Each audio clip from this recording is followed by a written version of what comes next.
Cool. So what we'll be looking at today is we've got half an hour. The focus of the webinar is going to be looking at the types of fraud that you need to know about. What we'll touch on who qualification check is and how we're able to gather this data for everyone, and then the reason behind why we're able to then go and present this to you as well. So we held our first ever conference back at the end of January. I think it was the 30th of January, QCHE 2025, and had a number of our partners attend on the day. And what we presented was a bit on the fraud statistics that we'd seen in 2024. But what was obvious after showing that is that some of our partners and beyond that wanted to have a look at more of the granular data. So not just the fraud statistics, which we will touch on today, but also the reasons behind why they are fraudulent. So working with the primary sources to get the responses back that show the different iterations of fraud that do come up, and then helping you plan for further intakes going forwards. So this here is hopefully the first of a series where we look at fraud and maybe different topics that come up as well. But this, as I said before, it's built off our conference that we held at the end of January, and we're hoping to then do more going forwards. So I'm Phil. I'm the head of business solutions at Qualification Check. I've been here for about 8 years.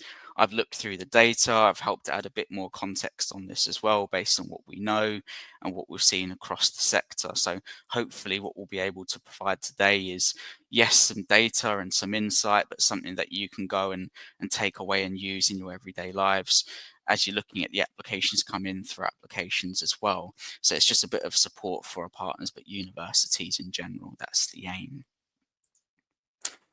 So to start, it's less on who is Qualification Check, because I'm sure some of you have taken a look at who we are already, but it's more about how are we able to then present this information back to you. So why do we have this data and what does it mean?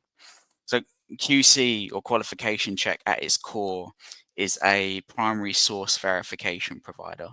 So we offer degree verifications and high school verifications across 195 countries and 53,000 plus institutions worldwide. And what we mean by the primary source is going back to the awarding body, and you might refer to it by different names, but it's going back to wherever that qualification was issued, and then obtaining a written confirmation of the response. So be it verified or not verified, and not verified in this instance referring to a case that's come back as fraudulent. But that written confirmation that we can get from the primary source is what helps build the data that we can then show today. So not just the statistics, but beyond that, the individual reasons and the different iterations of fraud that we're seeing come through on the portal. To, I guess, to set the scene then, I always like to focus on why we should verify qualifications, and then beyond that as well is where we were to where we are now in terms of the types of fraudulent qualifications that we're seeing.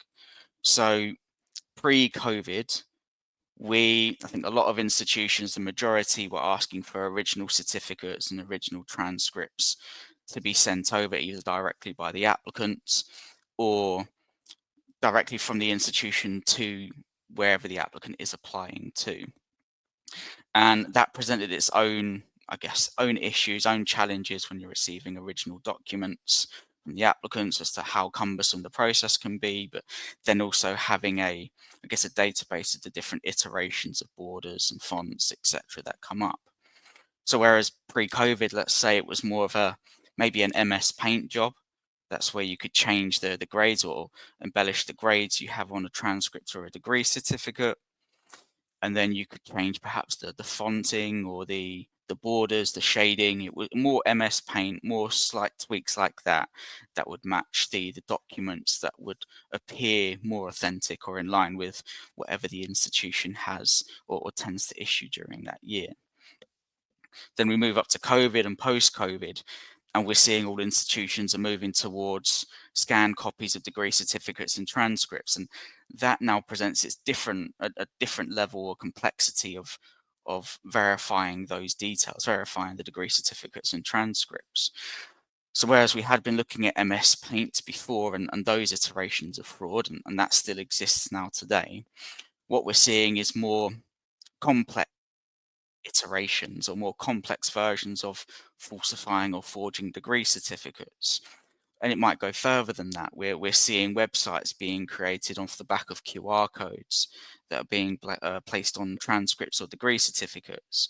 Those QR codes then take you to websites that may appear as though they're related to an institution, but in fact might just hold a list of names that have all the same scores attached to them just through as a batch.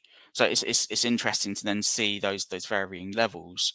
Yes, there's QR codes. Yes, there could be impersonation that we're seeing as well, but then it could be all the way down to level of MS Paint and the tweaking of grades on there, which again it might be difficult or easy to tell. It depends how often you're looking at those degree certificates. But it's worth noting that the change of degree fraud over time and how we're still seeing new things even today. So first starting point, and for those that attended QCHE back at the end of January, you might recognize some of these statistics as well. This is just a starting point for us to look at the fraud statistics that we identified last year, but then going more granular into, well, what exactly are the reasons that we're seeing. Beyond that as well, we've managed to find some data on hotspots based on what we're seeing internally. So I thought that might be of interest to show as well. But the starting point is going to be the trends from 2024 and specifically the fraud trends. So on the left-hand side of the first column, we can see a set of countries or a list of countries there. And then those countries are specifically where we've received a higher number of cases of verification requests from applicants who have studied in these particular countries. And that's a key thing to note, is that this is where they've studied. What our data doesn't show, or what it's not showing here rather, is the nationality of students. And there are some correlations that I'll be able to speak about a little bit later as well, that will highlight the differences, or I guess the discrepancies between where an applicant has studied versus their nationality.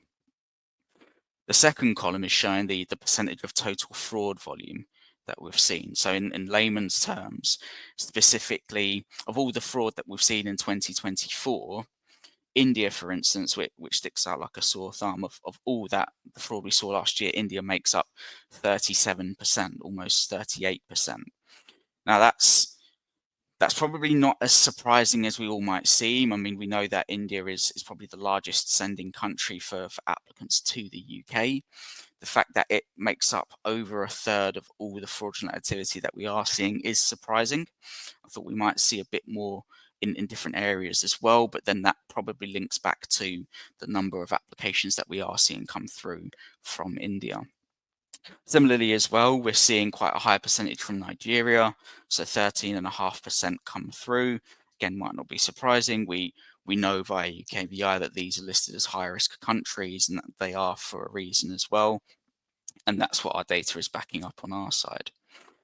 But something that might be more surprising on the list is the United Kingdom, which makes up about 20% of the total fraud volume from last year. And this goes back to the point that I made just before. So whilst the country list here shows you where those qualifications were obtained, it doesn't show you where those students reside from, or what their nationalities are. And that can also be that can also be attached to Canada and the US, as well as the United. They're three countries that receive a higher number of international students from all over the globe that go there to study bachelor's and maybe continue to study masters in those countries as well. But that might be what skews the data, and that might be why we see some of the fraud trends that we'll go on to see afterwards, or some of the reasons that we see for fraud too. The third column is referring to the percentage of total country volume. So it's breaking it down a little bit further, where we're looking at all the verification requests or verification cases that we see in a particular country. So let's say India. Of all the cases that we see in India, almost 7.5% of those come back as fraudulent. So that doesn't represent the largest percentage on that list. Nigeria makes up 12.5, 13% of all the cases coming through are coming back as fraudulent. But again, it's in line with the high risk markets. But we're seeing other ones rise, like Canada, that's now up to 4%, which is an interesting one, especially when we look at some of the things that have come out over the past year or so. So again, we can tie that back to a high number of what we're seeing Chinese nationals that are going to study in Canada and the US.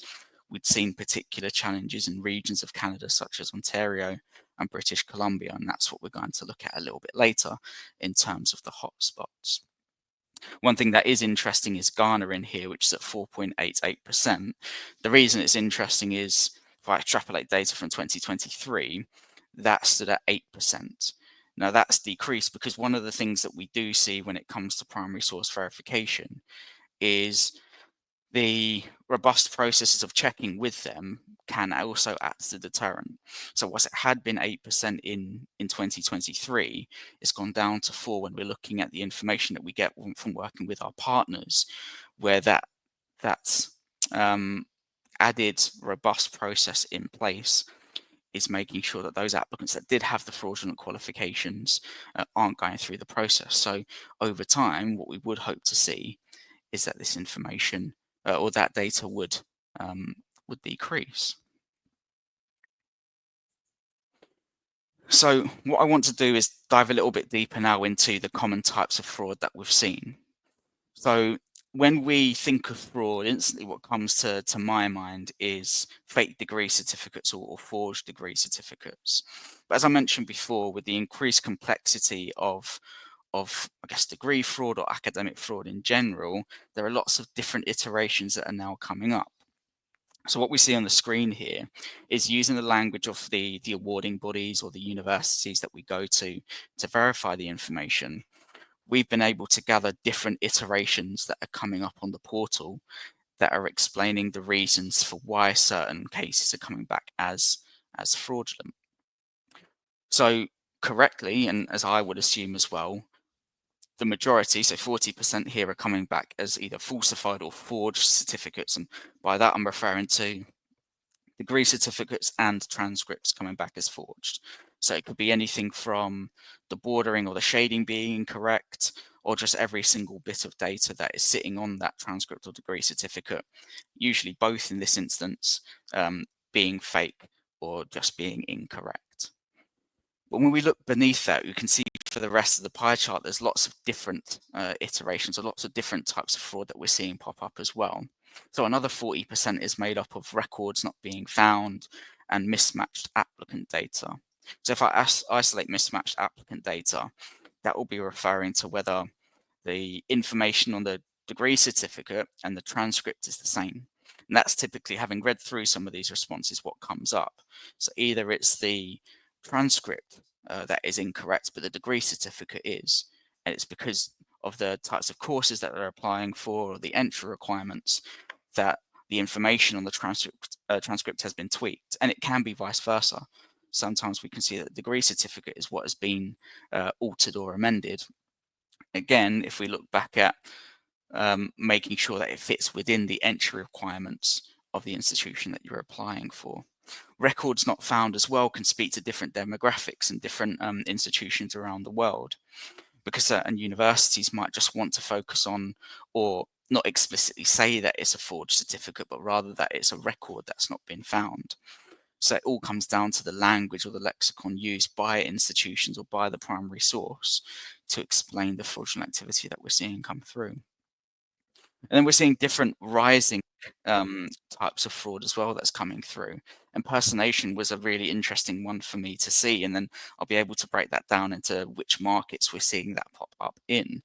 But impersonation is referring to perhaps an applicant is using serial numbers or index numbers or unique identifiers of another applicant that, or another student that has actually got that degree certificate and transcript. But trying to use that information to then gain entry or be admitted into an institution. So it can be to that level. It can be from an ID perspective as well, whereby it's not the same person visually that is applying to this university. So there's different things to look out for, and impersonation has been something that we've seen rise, certainly in places like Canada and China, and we'll go into some of the reasons for that as well. Outstanding fees is also an interesting one for me because it it differs slightly from the falsified or forged certificates that we're seeing, or the mismatch of data. When looking through the results, the outstanding fees referred specifically to perhaps library fees or tuition fees that hadn't been paid for. And what that meant is, well, two things really, is that the student has studied at that institution, or it's likely that they have done. And what has actually happened is there are outstanding fees, like library fees or tuition fees, that haven't been covered, which means the degree certificate and transcript hasn't been issued to that applicant. So it's a different view on the degree fraud, but what it does do is that it points you in the direction of perhaps the different cash requirements that you might need to have a look through. So outstanding fees, maybe if it's a library fee, it's something that was just slightly missing on that point. It can be easy to not see that. But a tuition fee that's outstanding might ask more questions around proof of funds. Um, so what we're seeing here when we include impersonation and the outstanding fees is it's worthwhile incorporating all the different requirements, visa requirements that we see, CAS requirements that we see, and then understanding, okay, if this document here is telling me that that's not the same person, perhaps the ID is different as well. Outstanding fees, is that something that we know the applicant can then cover financially when they do come to the institution to study? So what I did take the time to do as well is break it down by country, because we saw some interesting stats as to how, or the fraudulent activity within each of the core countries that I've picked out. So across Nigeria and Ghana, what we can see is the largest percentage, certainly in Ghana, of fraud relates to incorrect dates of issue or forged documents. That's the key thing that we're seeing. And it's the same thing in Nigeria, where about 51%, so over half of both instances can be attributed to forged documents or incorrect dates of issue popping up on the responses back from the primary source. Now in Ghana, we're seeing that applicants don't complete their courses before then applying to primarily postgraduate courses is what we're seeing. Um, so again, it begs a different question, is that these applicants are studying at the institutions. They do exist in the records. So it's not always that the document's forged, it's simply that they're they are applying without having finished their courses, and there can be different reasons for that as well. So it's just worth making sure that you've got those graduation dates to hand so you can see that information, but checking that those dates of issuance are also correct. In Nigeria, a key thing is also missing official stamps. That's a key component, a key metric we've seen come up from the primary source. Is that without the stamps, then it's come back as then it's deemed to be a fraudulent certificate. We can also see in Nigeria there's 28% that account for other, and what that simply means is, obviously looking back at the previous slide, as there are different iterations of fraud, that 28% may be different types of missing information. So we know beyond official stamps, there might be missing signatures that take part of this as well. It could be dates of issuance that make up part of this too. The key thing is that these two, in terms of forged and missing official stamps, are the highest percentage, or make up the highest percentage of the fraudulent activity that we're currently seeing in Nigeria. Other is just showing that there was always going to be the odd cases that come up with very specific types of fraud. So it's not always going to be the same thing everywhere you go. In China, now this is something that's really interesting for us. Certainly for me when I look through the data. So incorrect course grade is the most common one that comes up, just shy of 50%. Now we know the grading system in China is 0 to 100 or 1 to 100. So it's going to be a slightly different grading system to what we look at across different countries as well. But we know the reason behind this is going to be looking at obviously entry requirements and matching the grades with the average scores that's required in order to go and study at the institution that they're applying for. So it's a key thing to look out for. That's the common theme that we're seeing here. Impersonation actually made up a very high percentage of what we're seeing here. And it was, and we'll show you some of the responses afterwards. These are related to index numbers or serial numbers being correct. And one of the responses that we saw is that the index number was actually a correct one, but for a completely different student that had studied there, that had completed their degree certificate and had obtained their transcript as well. But the names and the date of birth was completely different. It was a different person that was using that information to try and gain entry into an institution. The other side as well could be just pure forgery or falsified documentation that comes in there. Again, smaller percentages than what we're seeing in terms of the grades being tweaked or impersonation, as they may be genuine documents, but it's more just the tweaks of the grade or the tweaks of key data on those documents that are being used. China is very interesting as well, because what we're saying here is it's people that are studying within China, so within that country, and people from all over the globe can go and study in China as well. But it's worthwhile remembering that when we look at the stats for Canada and the US, as there is a specific focus there on international students, and we've seen the correlation between Chinese students having studied in Canada and the US, contributing to that higher fraud statistic as well. In India, large percentage make up are for forged applicant documents coming through, then missing key information as well. Again, using the language and the lexicon of the primary source, this is what they're telling us. Missing key information can be, what tends to be the enrollment number, because without the enrollment number, which is something they should have and should be aware of, that will scream fraudulent documentation there as well. But it can be things like stamps and signatures in terms of the missing information. Pakistan, an even larger percentage. What we are seeing between India and Pakistan is very similar in terms of the number of forged documents, or the percentage of fraud documents that are coming back.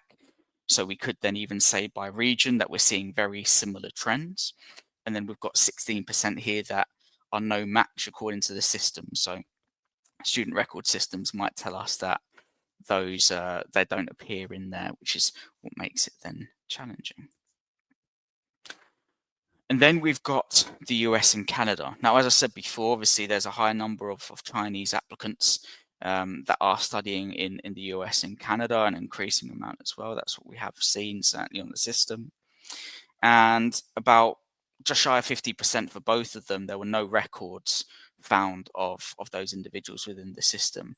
And it won't just be Chinese nationals, it can be people from everywhere. It can be US and Canadian nationals as well that are contributing to this data, but we see a high correlation that leads us down that path.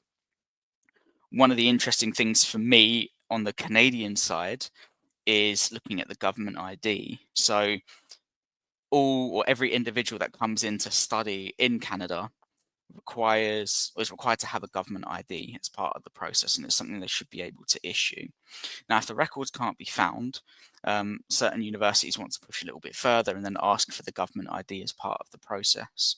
Now, if you don't have the government ID, then that is extra confirmation that this is a fraudulent qualification, or the person has never studied there, or maybe it's an issue with impersonation as well.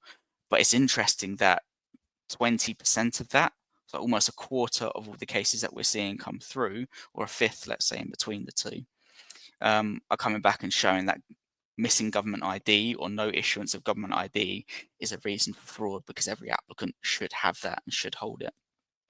When we look in the US, a similar percentage is specifically the wrong GPA. So again, embellishment of grades is what's coming back and showing that entry requirements, or whatever's being stated at the institution they're applying to, is a big motivator for changing the grades that they see on their transcripts or degree certificates. So here we've got some of the fraud hotspots as well. Some of them might be exactly what you expect. One of the things that I had seen or was able to identify on here is the universities that are located in the regions that you see across these different countries tend to be some of the prestigious ones that you would typically identify with those countries as well. And that's what I see in the US and in California, Massachusetts, New York, and Texas. There's some very key institutions there. And that might just be a trend that we're seeing as well in terms of applicants wanting to create forged documents from prestigious institutions because they will be deemed to be, I guess you would look past those types of institutions, those documents, if you see it come from there. Perhaps that's maybe what the thinking of an applicant is. But what's also key when we look at the United States and Canada, specifically for the Chinese nationals that claim to study there, is an additional component that doesn't come up in the stats, which is the reasons for why they might choose to create a fraudulent document from there, which could be down to English language proficiency. So most students that have either studied in in Canada or the US or other English-speaking countries might not need to then pass English language tests or take English language tests in order to come and study in the UK. So that's a key thing to then factor into what we're seeing when we're noticing that a lot of international students are claiming to have studied abroad and then coming into the UK. So it might just be an added component there to factor in. India's not on this list, but that's because we've added it here. We can see, as we know via UKVI, that there's the high risk areas of India are typically in the northern region. So there's, and Punjab is one that has been highlighted quite a bit alongside the others that are there. But something that I noticed when looking through the stats and the breakup across the different states within India is that Tamil Nadu came up, and that came up as a particularly high percentage compared to the other regions. So there are instances of fraud in different states across India, but the most significant ones are the ones that you see here. And Tamil Nadu being located in the south is quite interesting, quite a way away from the northern region where we typically see a lot of fraudulent activity. So it's key to remember that we're seeing fraud across states in India, and it's the same thing in different countries as well, that we're seeing them pop up everywhere. So we're definitely focused on the right areas when we're seeing the northern parts of India as being hotbeds for this, but it's making sure that we're not ignoring the other places and approaching it all in the same way. So towards the end now, some of the key things that's worth highlighting are the primary source responses that come up. So we've seen instances that you can see here around average scores not matching on their records, or the weighted averages being incorrect in the transcripts, which could mean that they're trying to tweak it to match entry requirements. We can see as well, as I mentioned earlier, index numbers coming up that are belonging to other candidates.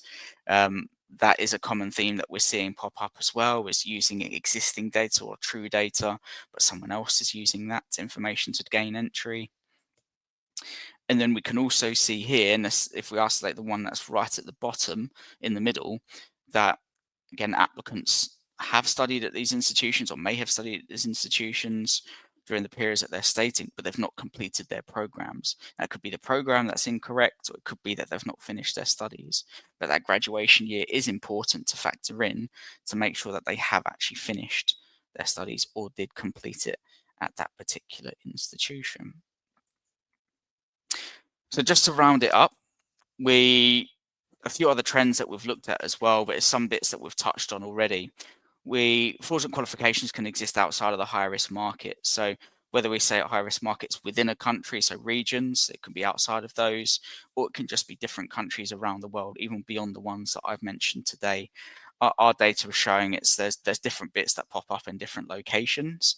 The reasons can always be different. It might just be isolated cases in those countries. It could be the start of a trend, and that's something we want to build out. Batch applications is something that we continue to see as well. And QR codes on degree certificates are a common theme that are not going away. But I'd also suggest to look at what the responses are in line with the triggers for other CAS requirements, so proof of funds, ID, impersonation as well. It's worthwhile factoring those in and how it all matches together. QEC Insights is something we're continuing to build. It's based on the data that we've shown today. We want to make sure that we're adding more for all of you and giving back to the sector. So if there's anything else that you think is going to be useful to see, let us know. And that's something that we'll want to share back and put the work in so we can give back and make sure it's valuable. But then finally, and I can see there's a couple of questions that have come into the chat function as well. If you want to scan the QR code, as I said, this is the start of a series where we want to present more information that's going to be valuable for you. So if you scan the QR code, it will ask you to fill in a form where we can send in more information about upcoming events, be it webinars or conferences that we're looking to host. Beyond that as well, we will also be sharing the video or the webinar with you. So that should be the first email that you get from us. So if you want to have a read through or listen in your own time, then feel free to do that. But if you've got any other questions, then do let me know. I can see Vanita, you've posted one into the chat. Yeah, so it can be challenging to spot tweaking of grades. Yeah, do you have any advice on this front? So I would always suggest looking at the entry requirements that you do have. That's the main thing. So what we're seeing correlated is you may have certain entry requirements for different programs, see what the applicants are then pushing through at that point. That's going to be an early indicator. It is going to be tough because things have changed more, or the complexity has changed. So MS Paint isn't as widely used. Let's say it could just be that those documents have been tweaked in other more sophisticated ways. So I would always say go back to the primary source. Whether you partner with us or not is a separate point. I would definitely go back to the primary source and ask them the question as to whether that grade is correct. For that, we've seen in different countries as well that some of the grading systems they use simply don't exist in those countries. So it's worth asking that question if that grading system is correct too. Emily, you've asked for the slide on other trends. Was there reference to QR codes? Does it mean that you're finding fake QR codes? Yes, indeed, we are finding fake QR codes come through. There are particular institutions that are quite notorious for doing this, and I would consider using it. It's not all QR codes are bad. That's definitely the point that we're making, is that it's take that extra bit of care and due diligence when you're looking at the QR codes. Some of them will lead you to websites that look like they're affiliated to the university, but may not be. So it's just the additional bit of care of making sure, okay, this isn't just a list of students that's showing the same grade for everyone. The university website address is correct, and making sure all of that is as it should be. But if any doubt, go back to the primary source and ask them, check that with them too. I appreciate I've gone over time as well, but if anyone's got any other questions, feel to reach out to me or feel free to reach out to the team. Do scan the QR code as well if you want to hear more about the future events that are coming up, and we will send across this webinar so you can take a look at it in your own time. So I hope everyone enjoys the rest of their day.